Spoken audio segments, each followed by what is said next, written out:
السلام علیکم دوستو، ویلکم ٹو مائی چینل علی آتش ناولز آفیشیل۔ آئی ہوپ آپ سب لوگ ٹھیک ہوں گے۔ آج کے قسط پہ سب نے رسپانس دینا ہے۔ یہ قسط بہت محنت سے لکھی ہے میں نے۔ آپ لوگ 2 دن سے بالکل بھی رسپانس نہیں دے رہے۔ چینل کو لازمی سبسکرائب کر لیں، اور آج سب نے اچھے اچھے ریویوز دینے ہیں۔ لائک بھی کیا کریں، ٹارگٹ مجھے دینا اچھا نہیں لگتا۔ آپ لوگ خود سے ہی رسپانس شو کیا کریں تاکہ کہانی ایسے ہی آگے بڑھتی رہے۔ آواز نہ نکلے سسکیوں کی، عرض قلم علی آتش، قسط 217، پارٹ 3، نمل اور شایان کی کہانی۔ راہداری کے بعد وہ لاؤنج میں داخل ہوئی تھی۔ نمل احمد سے چند قدم آگے تھی۔ احمد اس کے پیچھے اس کی زلفیں دیکھتا چل رہا تھا، جو نمل کی کمر پہ ہلکورے لے رہی تھی۔ نمل جب بھی چلتی، وہ زلفیں آبشار سے بہتے پانی کی مانند اس کی کمر پہ حرکت کرتی تھی۔ احمد کی آنکھوں میں دھواں سا بھر رہا تھا۔ وہ ان چند قدموں کو بھی درمیان سے مٹا دینا چاہتا تھا۔ اس نے اپنی رفتار تیز کر لی تھی۔ تبھی وہ نمل کے بے حد قریب ہو گیا، ایسے کہ اس کا شانہ نمل کے شانے سے ٹکرایا، اور پھر اس نے نمل کی مرمری انگلیوں میں اپنی انگلیاں پھنسا لی۔ وہ نمل کا ہاتھ تھام چکا تھا۔ شایان 6 سال کا تھا۔ وہ اپنے کمرے کی کھڑکی میں کھڑا تھا۔ اس کے ہاتھ میں ٹیب تھا جس میں وہ گیم کھیل رہا تھا۔ اس کی توجہ مکمل ٹیب کی جانب تھی کہ تبھی کسی احساس کے تحت اس نے چہرہ اٹھایا اور امریکی طرز کے بنے اپنے بڑے سے لان کے درمیان سے سرخ اینٹوں والی روش پہ بھاگ کر پورچ تک جاتی گاڑی کو دیکھا، اور جب وہ رکی تو وہاں سے راغب نکلا تھا۔ اس نے پچھلی سیٹ کا دروازہ کھولا اور گورا ہاتھ راغب کی جانب بڑھا تھا، جسے اس نے کچھ ہچکچا کر تھام لیا تھا۔ شایان نے ٹیب نیچے کر لیا تھا۔ وہ کھڑکی کے اور قریب ہو گیا تھا۔ نہ جانے کیوں وہ دل ہی دل میں دعا کر رہا تھا کہ وہ ہاتھ اس کی ماں کا نہ ہو، لیکن وہ ہاتھ اس کی ماں کا تھا۔ شایان کا دل بہت سے ٹکڑوں میں ٹوٹا تھا۔ اسے بہت برا لگا تھا کہ اس کی ماں کا ہاتھ کسی اور نے تھاما۔ پہلی بار اس کے اندر ایک عجیب سے طوفانی غصے نے جنم لیا تھا۔ اس کی آنکھیں شعلہ اگلنے لگی تھیں۔ وہ سیڑھیوں کی جانب بڑھ گئے تھے۔ ہر قدم اٹھاتے ایک قدمچہ کم ہوتا اور احمد کا شانہ نمل کے شانے سے ٹکراتا۔ وہ گھبرا سی رہی تھی۔ احمد کا وجود جل رہا تھا۔ وہ بھٹی کے سامنے کھڑی تھی جس میں آگ کی لپٹیں اونچی اٹھ رہی تھیں، جیسے وہ کوئی بھی اس آگ کے قریب گیا آگ اسے جلا دے گی۔ سیڑھیاں ختم ہو گئی تھیں۔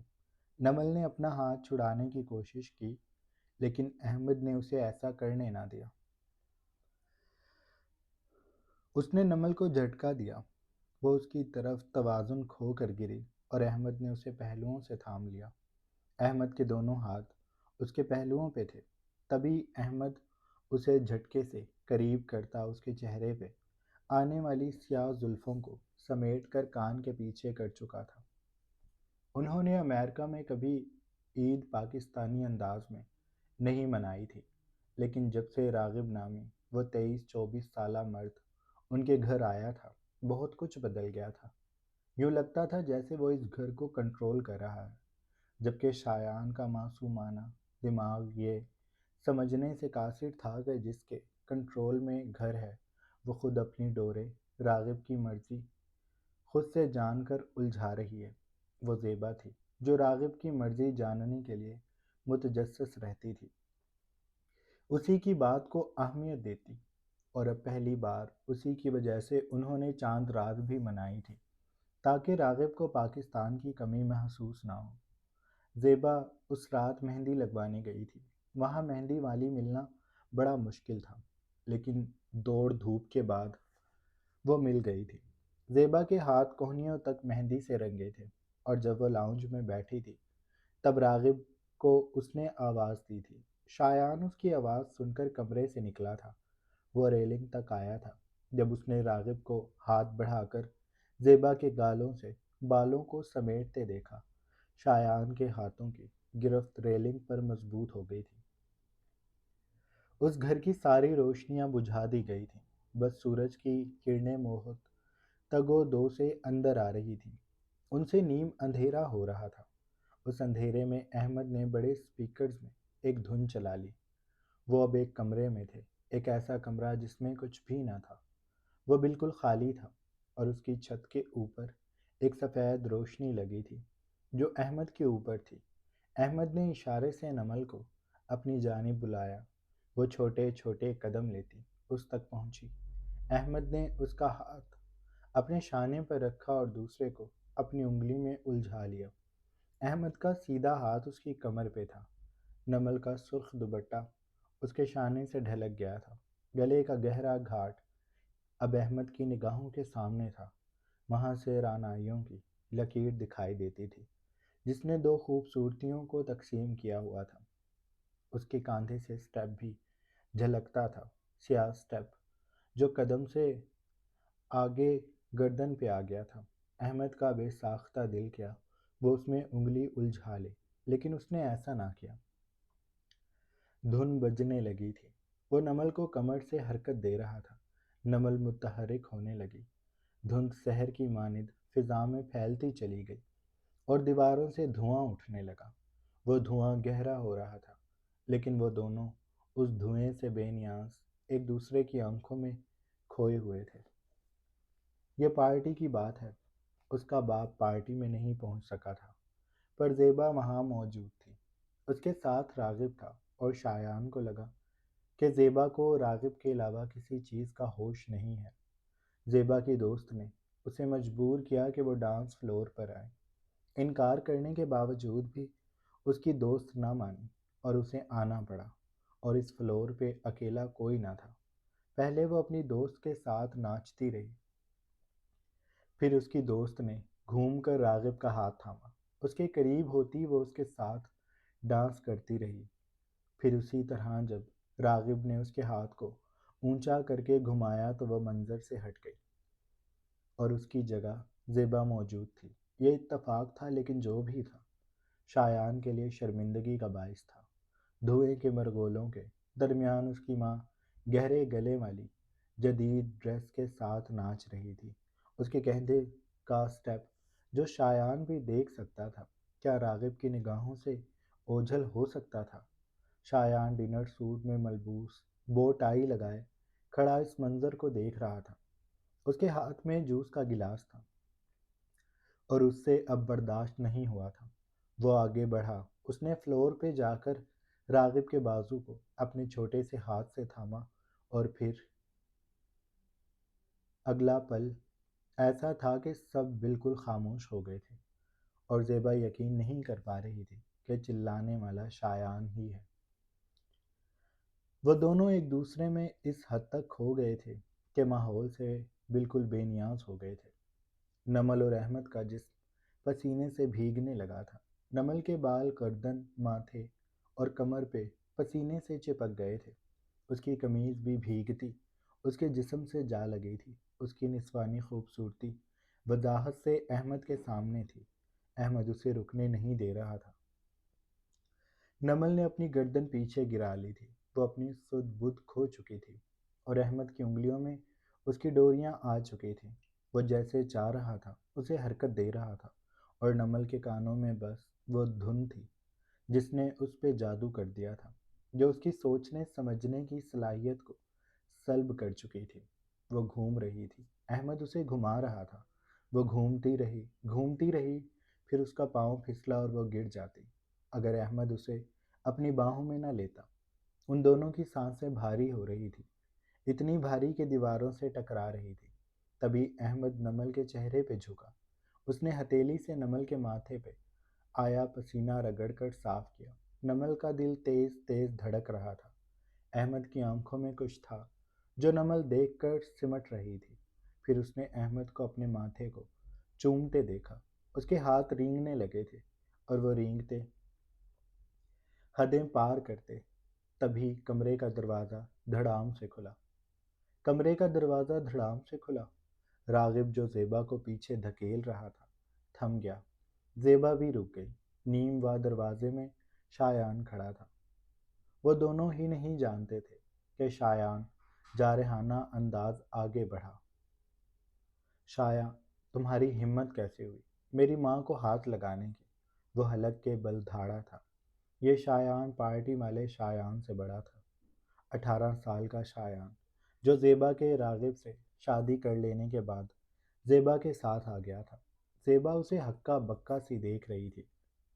راغب کو خود سمجھ نہ آیا کہ شایان ان کے کمرے میں کیوں آیا ہے اور وہ یہاں کیا کر رہا تھا۔ تبھی شایان نے اپنا ہاتھ آگے کیا تو اس میں گن تھی۔ زیبا کی جان نکل گئی۔ اس نے شایان کو سہم کر دیکھا۔ اسے پہلی بار شایان سے ڈر لگا تھا۔ کہنے سننے کے لیے شایان کی طرف سے اب کچھ بھی نہیں بچا تھا، جبکہ وہ جانتا تھا کہ اس کی ماں اس وقت اپنے شوہر کے ساتھ موجود تھی، لیکن اسے برا لگتا تھا۔ وہ ایک ایک بات یاد رکھنے والا بچہ تھا۔ اس نے خود اپنی ماں کو کسی اور کا ہوتے دیکھا تھا، کسی اور کے قریب ہوتے، کسی اور کے پیچھے پاگل ہوتے، کسی اور کو خود کو سونپتے، لیکن وہ اپنے من کی عدالت میں ماں کا دفاع کرتا تھا۔ اس کی ماں بے قصور تھی۔ اسے ورگلانے والا راغب تھا، اور اگر راغب کو ختم کر دیا جائے تو یہ گندا کھیل ختم ہو جائے گا۔ اس نے گولی بغیر سوچے سمجھے چلائی تھی، جو راغب کے بازو کو چھو کر گزر گئی تھی، اور یہ شایان کی زندگی کا وہ صدمہ تھا جو اسے ذہنی مریض بنا چکا تھا۔ اس کی خود کی ماں نے اسے جیل بھیجا تھا تاکہ اس کا دماغ درست ہو سکے۔ وہ اس وقت جیل میں 5 دن گزار کر آیا تھا، اور یہ 5 دن اس کو اندر ہی اندر کھا چکے تھے۔ اس کی بیل راغب نے کروائی تھی۔ وہ یہ سب نہیں چاہتا تھا۔ وہ شایان سے بات کرنا چاہتا تھا۔ مجھے اب کوئی بات نہیں سننی، شایان نے کہا تھا۔ پھر وہ خود میں سمٹ کر غائب ہو گیا تھا۔ شایان، نمل ہکلائی۔ شایان کے چہرے پر نیم روشنی تھی، لیکن اس کی آنکھوں کی آگ سب کچھ جلا رہی تھی۔ اس نے احمد کی باہوں میں نمل کو دیکھا تھا۔ نمل کے ماتھے پہ اسے احمد کے لبوں کے نشان دکھائی دے رہے تھے۔ شایان کی روح پہ بچھو ڈنک مارنے لگے۔ اس نے سرنامے ہلایا۔ دھوکے باز، وہ چلایا تھا۔ دیواریں اس کی چنگھاڑ سے لرز گئیں۔ احمد نمل سے دور ہو گیا۔ نمل نے شایان کو کہا، میری بات سنیں۔ شایان نے سرنامے ہلاتے ہوئے جواب دیا، مجھے اب کوئی بات نہیں سننی، اور اس نے گن کی نالی کا رخ پہلے احمد کی جانب کیا اور ٹریگر دبا دیا۔ فضا میں 2 چیخیں بلند ہوئی، ایک نمل کی جو صدمے میں فرش پہ گرتی چلی گئی، اور دوسری احمد کی جو خون سے لت پت ڈھیر ہو گیا تھا۔ پھر اگلی گولی نمل کو لگی تھی۔ اس کا سینہ چیر کر وہ گولی گزر گئی تھی۔ شایان کو اتنی ہی تکلیف ہوئی جتنی نمل کو ہوئی ہوگی۔ نمل اسے ایسے دیکھ رہی تھی جیسے اسے اس کی امید نہیں تھی۔ پھر اس نے دماغ کو اندھیرے میں ڈوبتے محسوس کیا، اور آنکھیں بند کرنے سے پہلے شایان کو اس نے اپنے ماتھے پہ بھی گن رکھتے دیکھا تھا۔ فضا میں تیسری گولی گونجی تھی، لیکن شایان مرا نہیں تھا۔ اسے تعجب ہوا۔ اسے کچھ بھی نہیں ہوا تھا۔ ایسا کیسے ممکن تھا؟ اس نے اطراف میں دیکھا۔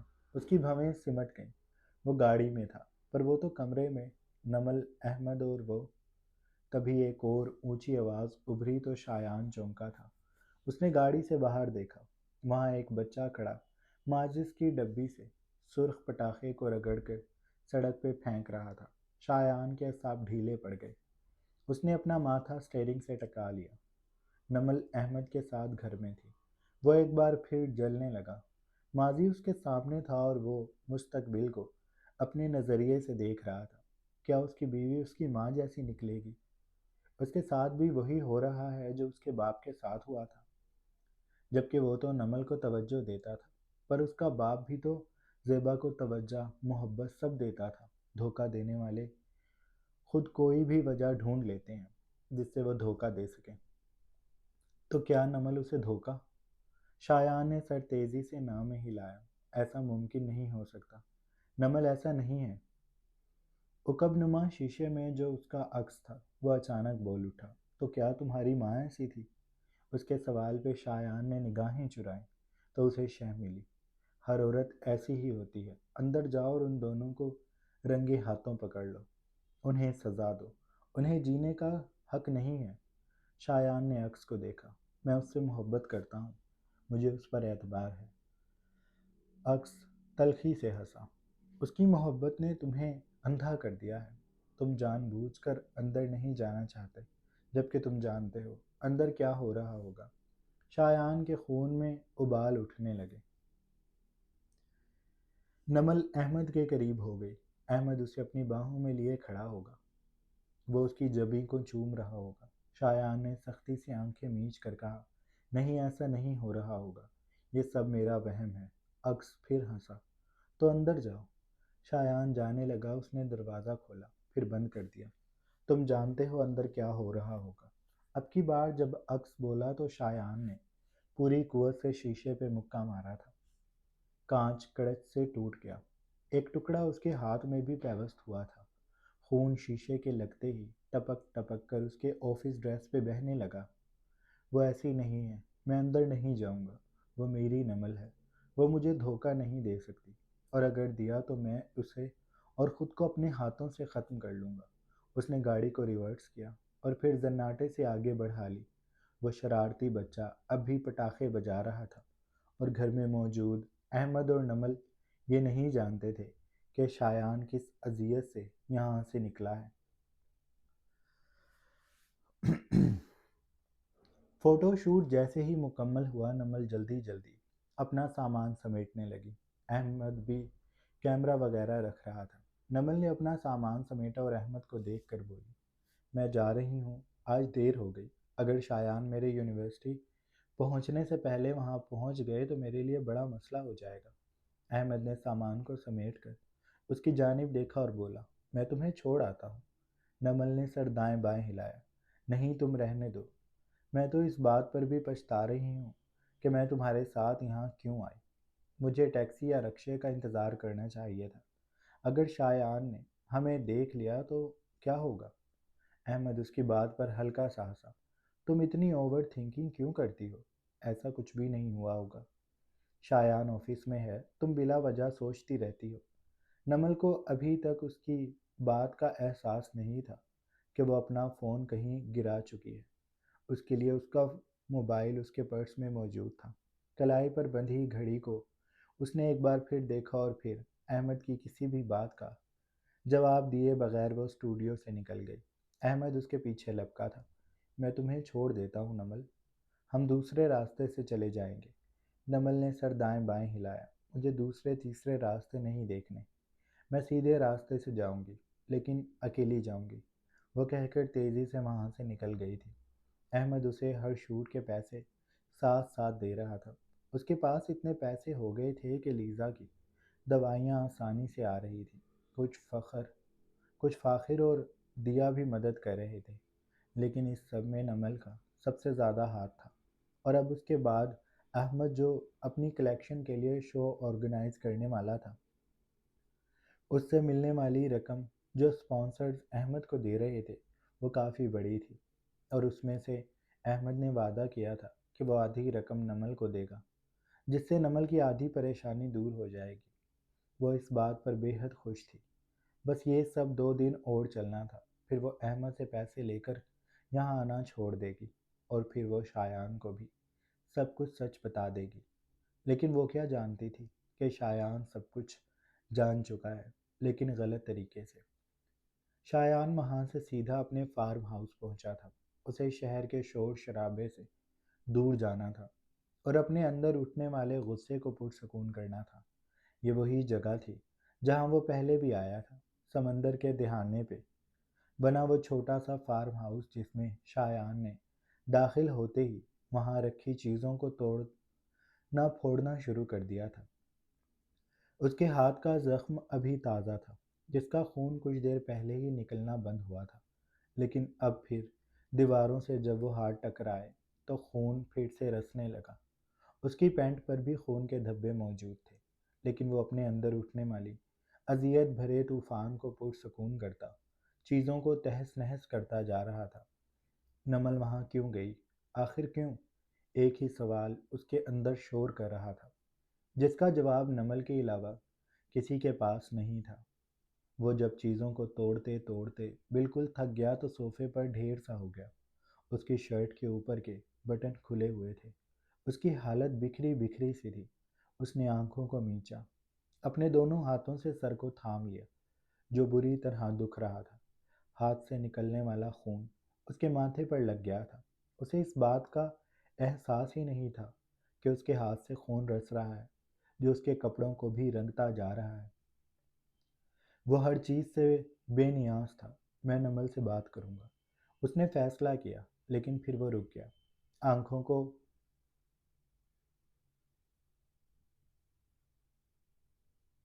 میچتا وہ سر کو دائیں بائیں ہلایا، اور جو اگلا خیال اس کے ذہن میں آیا تھا اس سے اس کے اعصاب میں جو طوفان اٹھ رہا تھا بالکل شانت ہو گیا۔ باہر سمندر کی لہریں جو پتھروں سے سر ٹکرا رہی تھی، لمحہ بھر کو وہ بھی بالکل شانت ہو گئیں۔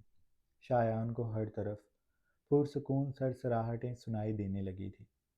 چھٹی کے وقت وہ یونیورسٹی سے نکلی تو وہ خاصی پریشان تھی۔ نکلنے سے پہلے اس نے اپنا پرس چیک کیا تو وہاں موبائل موجود نہیں تھا۔ اس کی دنیا اس کی آنکھوں کے سامنے گھوم گئی۔ موبائل کہاں گیا؟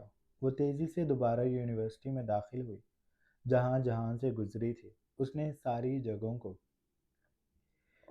اچھے سے دیکھا لیکن اسے موبائل نہیں ملا۔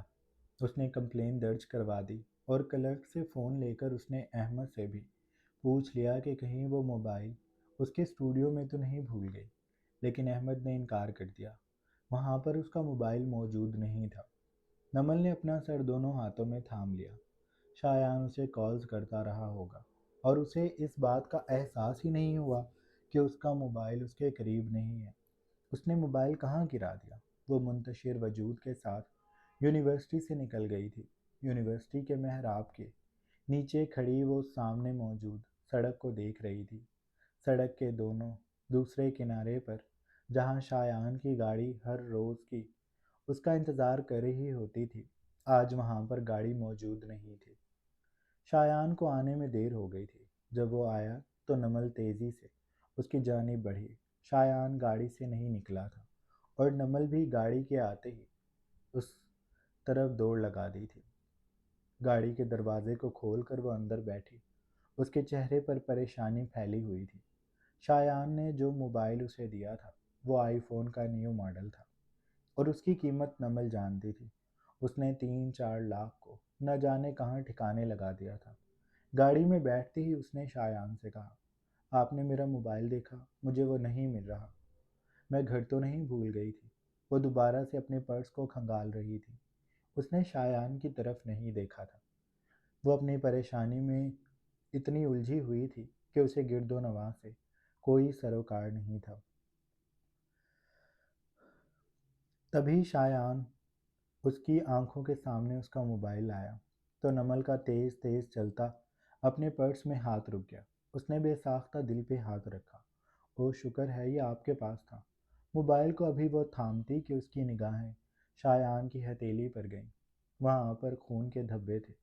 نمل متعجب ہوئی، پھر اس نے شایان کی کلائی کو تھاما۔ موبائل اس کے ہاتھ سے لیتی وہ ڈیش بورڈ پر رکھ کر اس کی ہتھیلی کو دیکھ رہی تھی۔ وہاں پر کٹ لگا ہوا تھا۔ شایان، یہ کیا ہوا؟ وہ فکر مندی سے بولی۔ پھر اس کی نگاہیں شایان کی شرٹ، اس کے ماتھے اور اس کی پینٹ پر موجود خون کے دھبوں پر گئی تو وہ لرز کر رہ گئی۔ شایان، آپ کو کیا ہوا ہے؟ وہ بے حد فکر مندی سے اس کی طرف جھکی۔ شایان کی آنکھیں سرخ سرخ سی ہو رہی تھی۔ جو لہو اس کی ہتھیلی سے نکلا تھا اس کے چند قطرے ان آنکھوں میں بھی موجود تھے۔ شایان کا دل کیا وہ نمل کو کوہنیوں سے تھام کر جھنجھوڑ دے اور اسے جواب مانگے، لیکن اس نے ایسا نہیں کیا۔ اس نے بڑی آہستگی سے نمل سے اپنا ہاتھ چھڑایا اور بولا، کچھ بھی نہیں، بس یہ بیک ویو مرر ٹوٹ گیا تھا۔ اس کو ٹھیک کر رہا تھا لیکن یہ ٹوٹ کر میرے ہاتھ پہ لگ گیا اور پھر مجھے دھیان ہی نہیں رہا، سارے کپڑے بھی گندے ہو گئے۔ نمل اس کی ہتھیلی پر موجود کٹ کو دیکھ رہی تھی۔ اسے تکلیف سی ہوئی۔ شایان، یہ تو بہت گہرا ہے، آپ نے پٹی کیوں نہیں کروائی؟ آپ اتنے لاپرواہ کیسے ہو سکتے ہیں؟ آپ نے اسے صاف بھی نہیں کیا، اتنا خون بہہ گیا۔ وہ رونے لگی تھی، اس کی آنکھوں میں آنسو تیرنے لگے تھے۔ اپنے دوپٹے کو آگے کرتے وہ اس کے زخم کو صاف کر رہی تھی کہ تبھی شایان نے اپنے زخمی ہاتھ سے اس کی کلائی کو دبوچا۔ نمل نے اسے حیرانی سے دیکھا۔ تمہیں میری اتنی فکر کیوں ہے نمل؟ اس کے سوال پر نمل حیران ہوئی۔ کیا مجھے آپ کی فکر نہیں کرنی چاہیے؟ اس نے الٹا سوال کیا تھا۔ شایان نے اس کے سوال کو نظر انداز کرتے ہوئے کہا، میں نے جو پوچھا ہے مجھے وہ بتاؤ۔ کیوں کر رہی ہو میری اتنی فکر؟ نمل کی دائیں آنکھ سے آنسو لڑھک کر اس کی گال پر بہتا اس کی ٹھوڑی سے ہوتا اس کی قمیض میں جذب ہو گیا۔ اس کے لب لرز رہے تھے، پلکیں بھیگ چکی تھی۔ شایان دیکھ سکتا تھا کہ یہ لڑکی اس کی چوٹ پر رو رہی ہے، اور کسی کے دکھ پر رویا کیوں جاتا ہے؟ کیونکہ مجھے آپ سے محبت ہے، میں آپ کو تکلیف میں نہیں دیکھ سکتی، نمل نے اس کی آنکھوں میں آنکھیں ڈال کر کہا تھا۔ شایان کا دل جو اتنی دیر سے جل رہا تھا اس پر اوس برسنے لگی، ڈھارس سی ہوئی، لیکن اس کی گرفت نمل کی کلائی پر اور سخت ہو گئی تھی۔ نمل کو تکلیف سی محسوس ہوئی، لیکن اس سے زیادہ فکر اسے اس بات کی تھی کہ شایان اس کی کلائی دبانے سے اس ہاتھ پر شایان کے چوٹ لگی ہے، اور دباؤ سے یقیناً شایان کو درد ہو رہا ہے۔ شایان، آپ کو درد ہو رہا ہوگا۔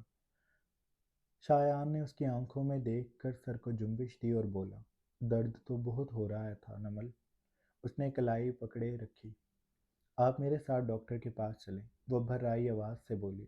شایان نے گرفت ڈھیلی نہ کی۔ مجھے کہیں بھی نہیں جانا، تم کرو گی میرے زخم کو ٹھیک۔ نمل نے دھیرے دھیرے اس کی انگلیوں کے شکنجے کو ڈھیلا کرنا شروع کیا۔ یہ کٹ بہت گہرا ہے، ہمیں ڈاکٹر کے پاس جانا چاہیے، شایان نے سپاٹ لہجے میں جواب دیا۔ میرا علاج تمہارے پاس ہے، تم کرو گی، ورنہ مجھے کہیں نہیں جانا۔ نمل نے بڑی مشکل سے اس کی گرفت کو اپنی کلائی سے آزاد کیا، اور پھر اس کے ہاتھ کو پھیلا کر اس کی کلائی کو دیکھا جو دباؤ کے باعث دوبارہ سے خون سے سرخ ہو گئی تھی۔ نمل کی آنکھوں میں پھر سے آنسو بھر گئے۔ وہ غصے اور تکلیف کی ملی جلی کیفیت سے چلائی، دوبارہ خون نکلنے لگا ہے، آپ بلا وجہ کی ضد کر رہے ہیں، یہ زخم گھر میں ٹھیک نہیں ہونے والا۔ میں ڈاکٹر نہیں ہوں، آپ ڈاکٹر کے پاس چلیں۔ وہ شایان پر غصہ کر رہی تھی۔ شایان اس کی فکر پر دیوانہ وار مسکرایا تو نمل اسے تعجب سے دیکھنے لگی۔ میرا علاج تم کرو، میری ساری اذیتیں گھر میں تمہارے قریب رہ کر ٹھیک ہو جائیں گی، میں کہیں نہیں جاؤں گا، اس نے دو ٹوک لہجے میں کہا۔ نمل کا خود کا ہاتھ اور اس کی انگلیاں جو شایان کے زخم کو ڈرتے ڈرتے چھو رہے تھے، خون سے سرخ ہو گئے تھے۔ شایان اس کی بات نہیں مان رہا تھا، ہتھیار نمل کو ہی ڈالنے تھے، اس لیے اس نے تیزی سے کہا، ٹھیک ہے، اب گھر چلیں، میں اس کو صاف کر دوں گی، لیکن اگر پھر بھی اس میں سے خون آتا رہا تو ہم ڈاکٹر کے پاس چلیں گے۔ شایان نے گاڑی سٹارٹ کی اور سر دائیں بائیں ہلایا۔ ڈاکٹر کے پاس تو میں تب بھی نہیں جاؤں گا، اسے ٹھیک تم کرو گی۔ نمل کو شایان کی کوئی بھی بات سمجھ نہیں آ رہی تھی، لیکن ابھی وہ کچھ بھی سمجھنے کی کیفیت میں بھی نہیں تھی۔ اسے بس شایان کا زخمی ہاتھ دکھائی دے رہا تھا، اس کے کپڑوں پر لگا خون، اس کے ماتھے پر لگا خون۔ ان تمام چیزوں کو دیکھنے کے بعد اس کی عقل نے جواب دے دیا تھا۔ وہ بس کسی طرح گھر پہنچنا چاہتی تھی تاکہ شایان کے زخم پر مرہم رکھ سکے۔ جاری ہے۔ یہ بات آپ لوگ پہلے بھی پڑھ چکے ہیں، تو آئی تھنک مجھے اس کو رپیٹ نہیں کرنا چاہیے۔ سب لوگوں نے لازمی بتانا ہے کہ قسط کیسی لگی، رسپانس دیا کریں، اپنے ہونے کا احساس دلائیں، اور اپنا ڈھیر سارا خیال رکھیں۔ یہ تھی آج کی قسط۔ بہت جلد ایک نئی قسط کے ساتھ حاضر ہوں گا، تب تک اپنا خیال رکھیں۔ اللہ حافظ۔